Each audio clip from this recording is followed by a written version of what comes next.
সৰস্বতী মাৰ বন্দনাৰে বালাৰ কাৰ্যসূচী হাতত লৈ পেলাই আমাৰ বিদ্যালয়খন কঠালগুৰি চৰকাৰী প্ৰাথমিক বিদ্যালয় প্ৰধানৰ তত্বাৱধানত আৰু বিভিন্ন ধৰণৰ চিত্ৰকৰৰ হাতৰ কাৰুকাৰ্যৰ পৰশত আমাৰ বিদ্যালয়খন নতুনকৈ সজাই তুলিবলৈ চেষ্টা কৰা হৈছে। সৰু সৰু শিশুসকলৰ বিভিন্ন ধৰণৰ সমলবোৰ যাতে তেওঁলোকে ব্যৱহাৰ কৰি পেলাই স্বৰবৰ্ণ ব্যঞ্জনবৰ্ণ বিভিন্ন ধৰণৰ গাণিতিক ধাৰণাবোৰ তথা বালাৰ যি উদ্দেশ্য সেই উদ্দেশ্যক সাফল্যমণ্ডিত কৰিবৰ বাবে তথা সৰু সৰু শিশুৰ মনোগ্ৰাহী কৰিবৰ বাবে বিভিন্ন ৰঙীন চিত্ৰৰ দ্বাৰা প্ৰধান শিক্ষকৰ তত্বাৱধানত এই চিত্ৰবোৰ আকাৰ পৰিকল্পনা কৰা হৈছিল আৰু তাৰে এক যিয়া প্ৰতিচ্ছবি সেই ভিডিঅ'টোৰ মাধ্যমে ইয়াত উপস্থাপন কৰা হ'ল। এয়া আছিল বিভিন্ন ধৰণৰ স্বৰবৰ্ণৰ ৰূপ।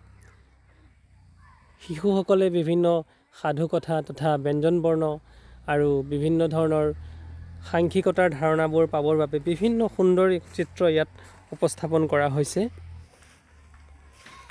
এয়া আছিল মটু পাতলু।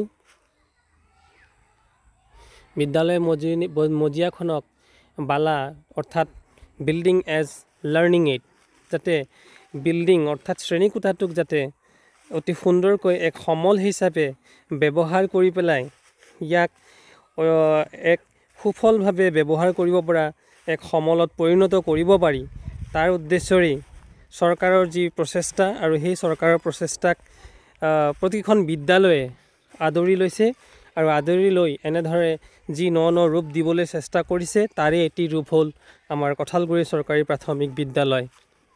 বিদ্যালয়খনত এয়া আছিল সাধুকথাৰ এক চিত্ৰ, তাৰ লগতে ব্যঞ্জনবৰ্ণ স্বৰবৰ্ণ ইত্যাদিও বিভিন্ন চিত্ৰৰ মাধ্যমত যাতে ল'ৰা ছোৱালীসকলৰ অতি মনোগ্ৰাহী হয় আৰু তেওঁলোকে শিকনত ই এক সুন্দৰ সমল ৰূপে তেওঁলোকে লাভ কৰিব পাৰে, তাৰ প্ৰচেষ্টাৰেই চিত্ৰকৰসকলেও তেওঁলোকৰ যি অনবদ্য কলা, তেওঁলোকৰ যি হস্তকলা, সেই কলাৰ এক প্ৰস্ফুটিত ছবি এই দেৱালবোৰত লিখন হিচাপে সজাই থৈছে। এয়া আছিল বিভিন্ন ধৰণৰ ফল ফুলৰ চিত্ৰ, বিভিন্ন ধৰণৰ শাক পাচলিৰ চিত্ৰ,